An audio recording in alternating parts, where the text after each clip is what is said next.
Eva Hörnisch, che ci parlerà del design, che è un mestiere. Allora, prima di iniziare lo speech, introduco un po' l'ospite. Dopo aver conseguito un master in design tessile e aver mosso i primi passi nel settore dei tappeti e dei pavimenti, ha lavorato nel settore delle decorazioni per ben 25 anni e dal 2022 ha un proprio studio di design offrendo servizi di sviluppo, decorazioni, colori, finiture, eccetera, eccetera. Evito di fare la domanda nel finale, gliela chiedo adesso. Eva, before you begin your presentation, I'd like to ask you a question. You'll tell us that design is a craft, okay? When did you realize you could become a designer? I was a very, very young girl with maybe 3, 4, 5 years. My aunt and my uncle were designers. And when we visited them, I just thought, they had a beautiful house. They were doing great things. Everything looked good. My uncle was a photographer. My aunt was a jewelry designer. And this life just seemed so attractive to me that I thought, I'll go for it. Thank you. Well, thank you so much. Thanks for the introduction. Thanks for the invitation, and thanks for joining me for this presentation. So I think Matteo already introduced who I am. I do want to say that I'm giving this lecture in the name of Chiyoda, a decor printer based in Belgium and Japan. And I will be using examples of a fictional project between the two of us. The presentation is about, my take on design as a profession. And I will give you some insight on the tools that I'm using to create lasting and high quality design.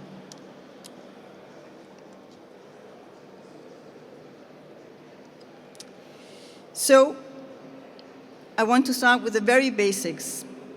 Throughout my career, I've encountered a variety of perspectives on the profession of a designer. What matters to me is that design is so much more than just beautiful aesthetics. It requires a wealth of knowledge and skill, much like the work of a craftsman. You need to know your tools. Hence the title of the presentation. So what's the meaning of design? The Latin verb designare has got to do with planning more than with, designing in the sense that we use it. It's maybe broadly having an idea and making it become reality. And this already points in the right direction. Design is about creativity, as well as knowing the tools and having the skills to achieve a goal. The quote by Austin Knight in the center says it all. It's very true. Designers do not magically create masterpieces. They collect and interpret the information that empowers them to create masterpieces. In that process, many aspects must be taken into account, and that depends on which field of design you are in. But there are formal aspects, such as color, material, form. There are functional ones, specifically usability. Technical feasibility. You have to keep the economic aspect in mind, market viability, ecological considerations for sure, and social ones, such as being ethical or accessible.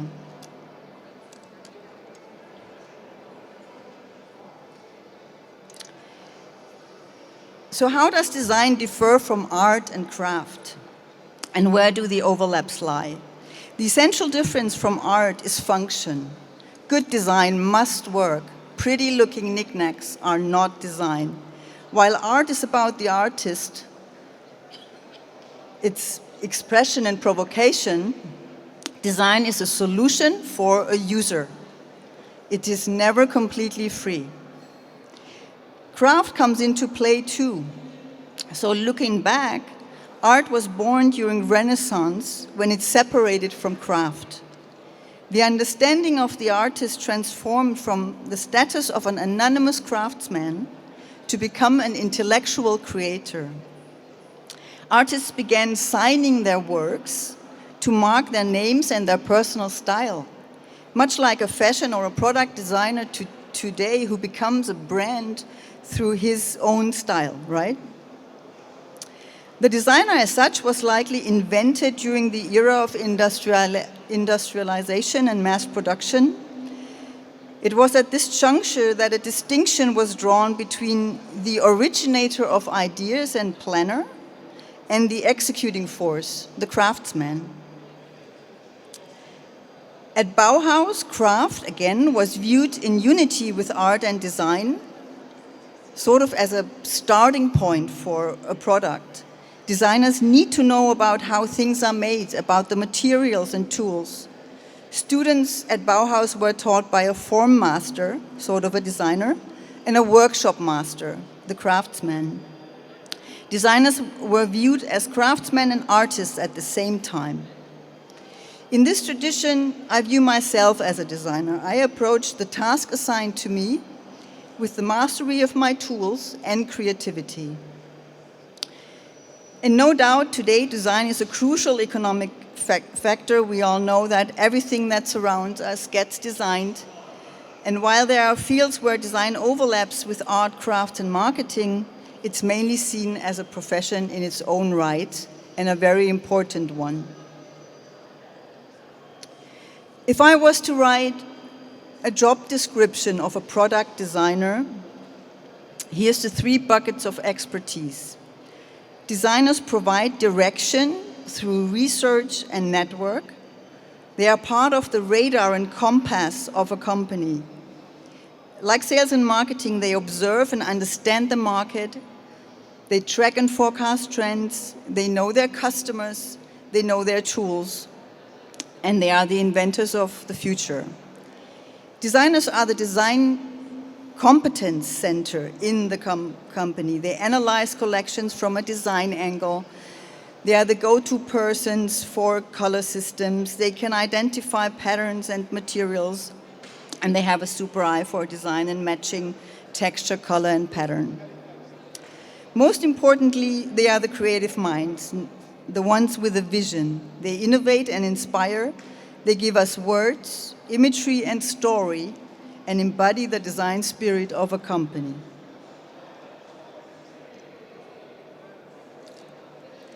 Designers go through a production process similar to that in crafts, at the end of which stands the right product at the right time, in the right place. This is the process that I am using in an ideal environment. So first is to define the goal, the what, why, how, where, how many. Next is analysis and research, very important. The designer will explore the market and trends, speak to customers, gain insight into their vision of the ideal product, potentially a VOC, a voice of customer research. The third step is the design brief that visualizes your ideas, your designer ideas for the first time, and make it become visible for the team. Next is design making. That's the most creative, the most hands-on part. Now it's about shaping, coloring, combining with texture, improving, dropping things out. Yeah, it's an experimental process, ending with a range of prototypes. Step number 5 can be quant research if I have the time, if my customer wants to do that. And the final piece of the puzzle is the rationale and the design story. It's a bundle that holds everything together and makes sense of it.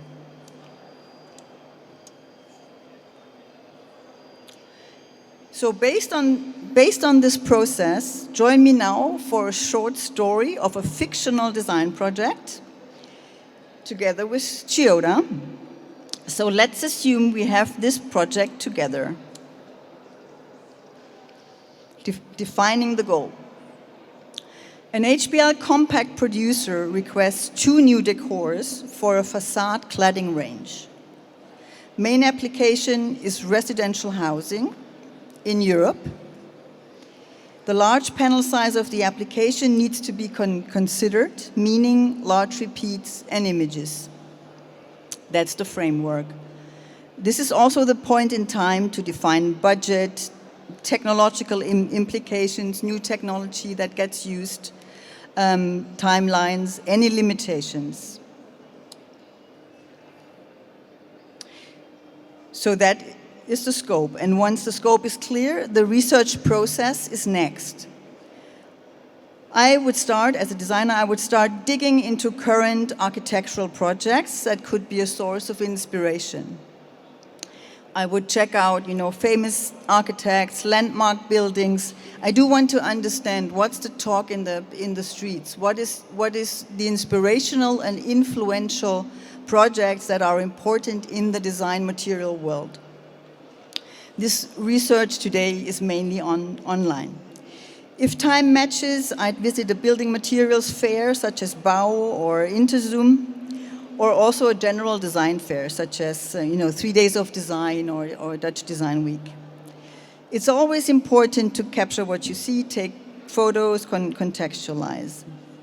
As a next step, I would analyze what my competitors do. I need to know what's in the market. I want to understand what's on. What can I learn? In our case, I would also look into trends in other building materials like wood paneling, aluminium boards, even plaster and brick.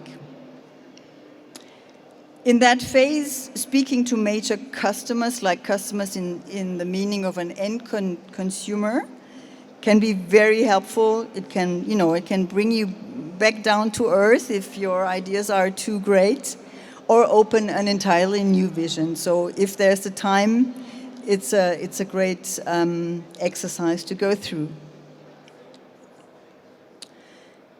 Our learnings from research in this fictional project were in the design trend research.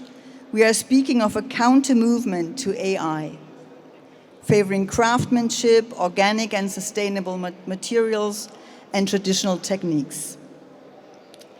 In the market, we sense that the wood category has reached a saturation point, and we are hearing that non-linear patterns are proving to be highly successful. So we try to stay away from regular lined wood grains, also because of the application. Furthermore, our customer tells us that it would be ideal for them to avoid repeating a pattern across the print width and length, creating a seamless visual effect on a wall.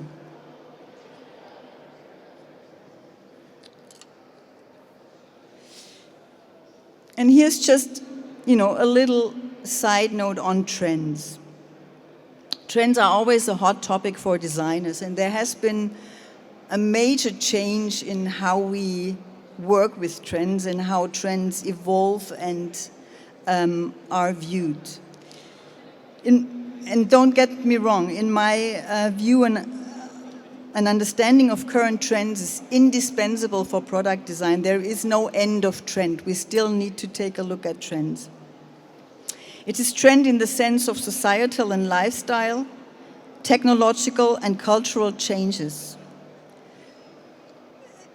And, as a human being, we have this urge for change and progression. So there will always be trends and movement. There's no standstill.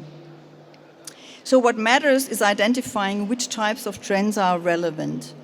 The very basics, there are 2 to 3 levels of trends. Mega trends transform the world over a long time, and we are speaking of 30 to 50 plus years. Macro trends, and those are the most important ones for me, they function as a tangible current spanning up to a decade, and they have a big influence on how we live our lives. And this is really where I draw inspiration for the products that I develop. And then there are micro trends, fast-paced fashion, niche developments. The internet is full of that. The access of information today is not the problem. It's the problem on filtering it. Where to go to find things that are really relevant and that don't vanish within 3 months. There are so many bubbles. Everyone's nodding their heads. So it's not easy to keep track of it all. The real task, as I explained earlier, lies in discerning an underlying sentiment, an emotion that is out there that shapes our lives, and to develop and design for that emotion. For trend work, in my work, I draw upon a mix of various sources. Most importantly, I always have my sensors switched on everywhere I go, and with every person that I speak to can be an influencer for me. Then certainly trade fairs, media, my professional network, clients, suppliers. And sometimes I also use professional trend forecasters, but that's rather rare. It's really expensive, and that's rather rare. With every project, the designer will have to determine what trends are relevant and which are not. Also depending on the global region that you are in. But back to our project. So next step, after you've done the research and you know the trends and you have your scope, is the design brief. It's inspiration, it's catching a spirit, it's also instruction for action, but for the actual directions, the design that I'm developing could take. All of that should reflect the learnings from research. In the example I give, the concept has the name Wood No Wood, and that's a descriptive term that just describes what I'm looking for. There's a list of key attributes that I'm giving to the supplier, to the studio, or whoever we will ask for input. I suggest certain materialities by imagery that I find. So image sourcing is super important. And I still use a lot of Pinterest, I have to say. And I'm giving potential color and texture ideas. That's not that's not set in stone.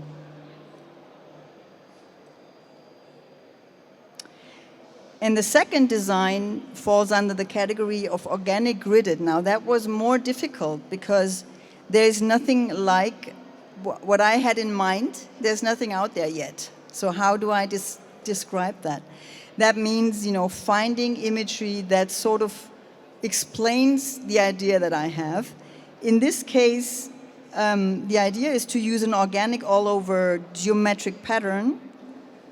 No, to use an organic all-over as a base, and then a gridded geometric pattern on top. And that was my little helper. I found those images of bricks on a wall, and the bricks were not in order. So I'm using that as an inspiration and to explain what I'm looking for. That's the brief to a supplier, to a studio.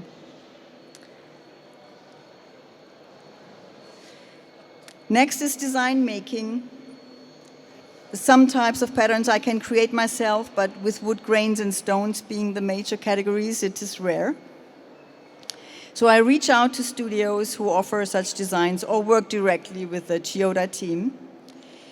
When it's a natural material or hand-drawn original, it requires large-scale scanning. Then comes layouting, repeating, you are all experts. And finally, a separation step. I will not go into detail here. We all know, I think, what the design making includes. So in our project, we determined the two patterns to be: one, this all-over, not linear, not overly descriptive cork visual in the Wood No Wood category. It's wood-inspired, but it's not linear, and it's not a traditional wood in that sense. And here's an example palette of 6 colors. For organic gridded, we are inspired by a tile pattern where the geometric structure is small enough not to appear too rigid as an all-over pattern. And the underlying cloudy pattern is giving, a homogeneous effect. And it features natural-looking irregularities.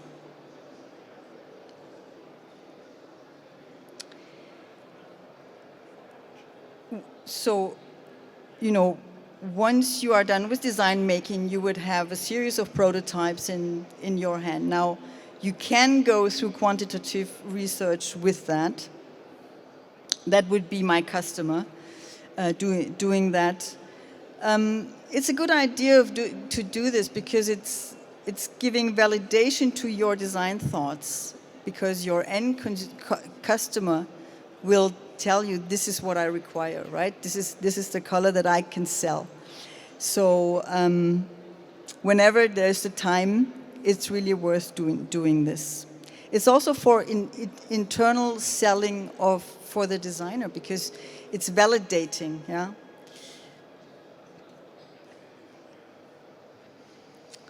So the final piece of the design puzzle is the rationale and the design story. It's twofold. The rationale mainly is for internal stakeholders, like marketing and sales. It's the learnings, always from a design angle, from the early analysis of sales figures. It's about the highest selling colors and categories. It's about which pattern types. And then all the learnings from the trend and market and competitor research, which you hand over to sales to be able to understand that design collection, that design range, and then be able to sell it. And then there's a design story that provides an inspirational story on why exactly this pattern and these colors were chosen. It creates an atmosphere, a mood. It shows how patterns can be combined, or visions on how it could be used. If this package is well prepared, it supports marketing in its advertising efforts, sales in selling, and wins over the customer. So I will give you a short example of what the design story of these two designs could look like. I will call the mood of our small range Rooted. And Rooted is about the process of crafting, the counter movement to AI. It speaks of ritual and grounding, of imperfect materials, of rhythmic textures, of simplicity and concentration, of spaces that are created to last and please.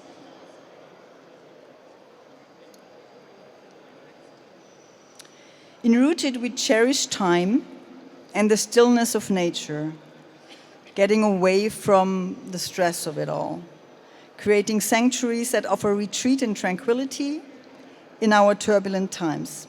The surfaces create an authentic, minimalist, and focused aesthetic. It's a celebration of less and the essence of architecture. The artisanal process is made visible without appearing rustic. There's a human touch to the materials that we are inspired by. It's the opposite of the digital world. Textures and patterns appear organic, celebrating the beauty of imperfection, while natural or recycled fibers convey a sense of groundedness and connection to the environment. Warm-toned woods meet earthy materials and colors of brick, stone, and clay. The material is the color in Rooted. Color is inherent to the material that we are inspired by. Based on the idea of local architecture and materials that are, specific to a region, and the material becomes the color of the architecture. This could be clay or brick. That could be pink sandstone in Brittany, or gray-black basalt in areas of volcanic activity. So it's the actual material of the architectural, the actual color of the architectural material. That's the colors that we are inspired by.